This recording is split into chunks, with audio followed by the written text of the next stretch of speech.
Third year की M.N.. Srinivas द्वारा दिए गए संस्कृतिकरण कॉन्सेप्ट का अध्ययन करते हैं। भारतीय समाज में सामाजिक परिवर्तन एक विस्तृत तथा महत्वपूर्ण विषय है। इस पर अनेक समाजशास्त्री, मानवशास्त्रियों ने बहुत कुछ लिखा है। तो भारतीय समाज में सामाजिक परिवर्तन की सबसे महत्वपूर्ण इकाइयाँ बहुत हैं, जैसे संस्कृतिकरण हो गया, पश्चिमीकरण है, नगरीकरण, औद्योगिकरण है, लौकिकरण आदि। तो भारतीय सामाजिक वैज्ञानिक मैसूर नरसिम्हा श्रीनिवास, जिन्हें हम एम.एन. श्रीनिवास भी कहते हैं, इन्होंने हिंदू जाति व्यवस्था एवं संरचना में परिवर्तन के अध्ययन के लिए संस्कृतिकरण एवं पश्चिमीकरण के संप्रत्ययों को 1952 में विकसित किया। इन्होंने संस्कृतिकरण के अर्थ तथा उपयोग पर विस्तृत चर्चा करी। तो हम संस्कृतिकरण का पहले अर्थ समझते हैं। संस्कृतिकरण का अर्थ क्या है? एम.एन. श्रीनिवास ने भारतीय समाज के सामाजिक एवं सांस्कृतिक परिवर्तन की प्रक्रिया के अध्ययन के लिए संस्कृतिकरण संप्रत्यय का उपयोग करा। दक्षिणी भारत में मैसूर के कुर्ग लोगों का अध्ययन करते समय उन्होंने पाया था कि निम्न जातियों के समूहों ने ब्राह्मणों की प्रथाओं, उनके कर्मकांडों, जीवन पद्धतियों, भोजन संबंधी आदतों, वेशभूषा आदि का अनुकरण करके जाति संस्करण में एक दो पीढ़ियों में उच्च स्थिति प्राप्त करने का प्रयास किया। प्रारंभ में श्रीनिवास ने निम्न जातियों द्वारा ब्राह्मणों की संस्कृति के अनुकरण की प्रक्रिया की व्याख्या करने के लिए ब्राह्मणीकरण संप्रत्यय का प्रयोग किया, लेकिन बाद में उन्होंने पाया कि निम्न जातियाँ ब्राह्मणों के अतिरिक्त अन्य उच्च जाति की संस्कृति का भी अनुकरण करने लगी हैं, जिस प्रक्रिया की व्याख्या ब्राह्मणीकरण द्वारा स्पष्ट नहीं की जा सकती है। इसलिए उन्होंने ब्राह्मणीकरण के स्थान पर संस्कृतिकरण प्रक्रिया का उपयोग किया और इस संप्रत्यय का उपयोग करके उसे समझाया।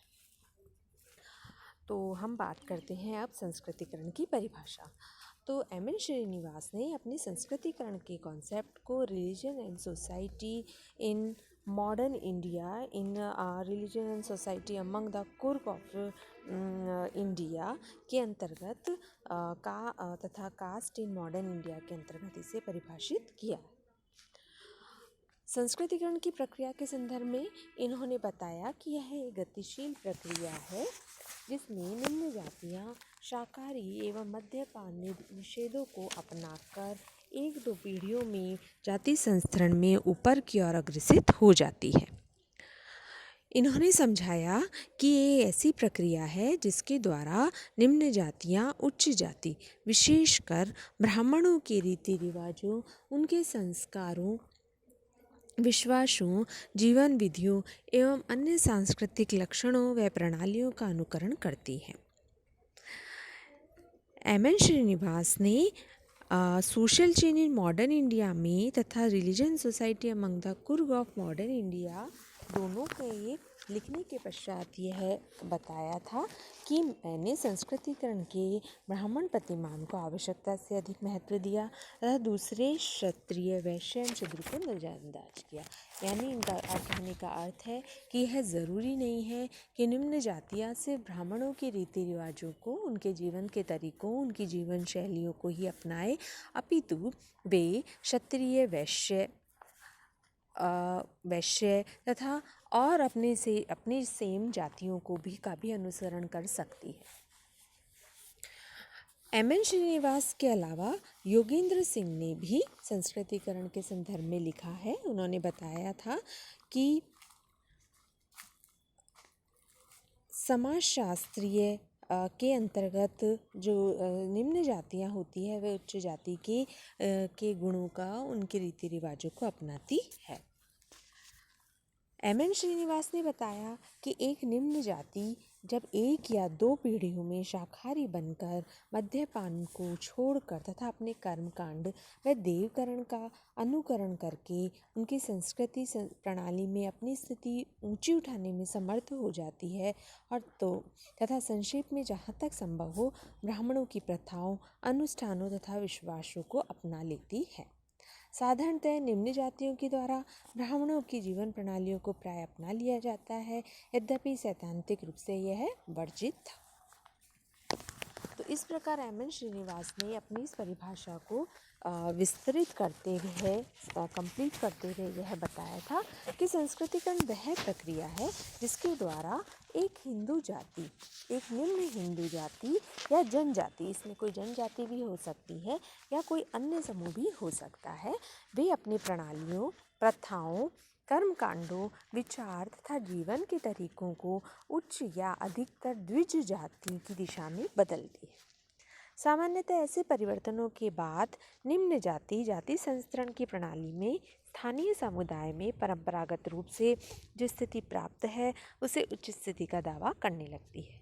सामान्यतः बहुत दिनों तक, बल्कि वास्तव में 1 या 2 पीढ़ियों में दावा किए जाने के बाद ही स्वीकृत होता है। यानी कि एक लंबी प्रक्रिया होती है। ऐसा नहीं है कि ये कुछ ही दिनों में पूर्ण हो जाए, अपितु इसे 1-2 पीढ़ी में इसे समय लगता है। उसके पश्चात इन्हें वहाँ से मान्यता प्राप्त होती है। अब हम बात करते हैं संस्कृतिकरण की विशेषताओं के बारे में। तो संस्कृतिकरण की विशेषता में सर्वप्रथम हम बात करते हैं सामाजिक तथा सांस्कृतिक परिवर्तन का सिद्धांत। मिल्टन सिगर ने इस बारे में लिखा था कि एम.एन. श्रीनिवास का संस्कृति का सिद्धांत भारतीय सभ्यता में सामाजिक तथा सांस्कृतिक परिवर्तन का अत्यंत विस्तृत रूप से स्वीकृत मानव शास्त्रीय सिद्धांत है। यह समाज तथा संस्कृति में होने वाले परिवर्तनों की ओर उल्लेख करता है। दूसरा है संस्कृतिकरण की इकाई समूह। तो श्रीनिवास ने अनेक बार यह स्पष्ट करा था कि संस्कृतिकरण की प्रक्रिया का संबंध किसी अकेले व्यक्ति या परिवार से नहीं होता है, बल्कि एक समूह से होता है। निम्न जाति का कोई एक व्यक्ति या परिवार इकाई समूह में उच्च प्रस्थिति प्राप्त कर सकता है। अगर ऐसा करेगा तो वह समाज में अलग थलग पड़ जाएगा और उसके परिवार के सदस्यों का विवाह होना असंभव हो जाएगा। नेक्स्ट है निम्न जातियों से संबंधित। संस्कृतिकरण की प्रक्रिया में निम्न जातियाँ उच्च प्रभु या द्विज जाति की संस्कृति को अपनाकर अनुकरण करके जाति संस्थान में ऊंचा स्थान उठाने का प्रयास करती है। नेक्स्ट हम बात करते हैं जनजातियों से संबंधित। संस्कृतिकरण की प्रक्रिया जनजातियों तथा अर्ध जनजाति समूह में देखी जाती है। श्रीनिवास ने लिखा है कि संस्कृतिकरण की प्रक्रिया हिंदू जातियों तक ही सीमित नहीं होती है, अपितु यह जनजातियों, अर्ध जनजातियों समूहों में घट रही है। जैसे पश्चिमी भारत के भील, मध्यम भारत के गोंडों और आवो तथा हिमालय के पहाड़ी लोगों में। जब कोई जनजाति अपने संस्कृतिकरण करती है तो वह एक जाति होने का दावा करके हिंदू बन जाती है। नेक्स्ट हम बात करते हैं पदमूलक प्रक्रिया। संस्कृतिकरण की प्रक्रिया द्वारा जाति अपनी आसपास की जातियों से ऊपर उठ जाती है और दूसरी नीचे आ जाती है। तो श्रीनिवास ने लिखा कि यह एक पदमूलक प्रक्रिया है, एक सोपान है, इसमें संरचनात्मक परिवर्तन नहीं होता है। व्यवस्था यथावत बनी रहती है, उसमें भी कोई परिवर्तन नहीं होता है। विभिन्न सोपानों एवं खंडों में जातियाँ संस्कृतिकरण के द्वारा ऊपर नीचे जाती है, परंतु उसका जो बेसिक ढांचा है वो ऐसा कि ऐसा रहता है। नेक्स्ट है द्विमार्गी प्रक्रिया। संस्कृतिकरण एक द्विमार्गी प्रक्रिया है जिसमें निम्न जातियाँ जहाँ उच्च जाति के कुछ गुणों को अपनाती है, वहीं उच्च जातियाँ भी निम्न जाति के कुछ गुणों को, कुछ उनके रीति रिवाजों को अपनाती हुई दिखाई दी हैं। जैसे कि जब महामारी से रक्षा होती है तो पशुधन एवं बच्चों की रक्षा एवं अन्य के संरक्षण का प्रश्न उठता है, तो यह स्थानीय देवी देवताओं की भी पूजा करते हैं। तो इस प्रकार देखा जाए तो यह वास्तव में एक द्विमार्गी प्रक्रिया है। फिर है विचारधारा ग्रहित। योगेंद्र सिंह के अनुसार संस्कृतिकरण की प्रक्रिया एक विशेषता विचारधारा ग्रहण करने वाली है जिसमें निम्न जातियाँ उच्च जाति की विचारधारा का अनुकरण करती हैं। नेक्स्ट है अग्रिम समाजीकरण।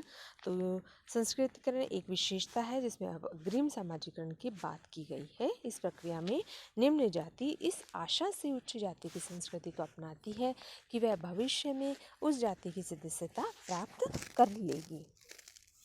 नेक्स्ट है संस्कृति के अनेक प्रतिमान। फिर है पुरातन प्रक्रिया। तो संस्कृतिकरण की ये प्रक्रिया भारतवर्ष में प्राचीन काल से चली आ रही है। यह वैदिक काल से लेकर आज तक अनेक जातियों में चली आ रही है। फिर है प्रबल जाति का अनुकरण। तो कुछ समय पहले निम्न जाति ब्राह्मणों का अनुकरण किया करती थी, परंतु अब स्थानीय प्रबल जातियों का अनुकरण किया जाने लगा है। ये उच्च जातियाँ क्षत्रिय, वैश्य या अन्य कोई गैर जाति की सदस्य भी हो सकती है। तो इस प्रकार से संस्कृतिकरण की विशेषताएं एवं श्रीनिवास ने बताई है। इसके नेक्स्ट आगे का कॉन्सेप्ट हम अपनी नेक्स्ट क्लास में करते हैं। Thank you.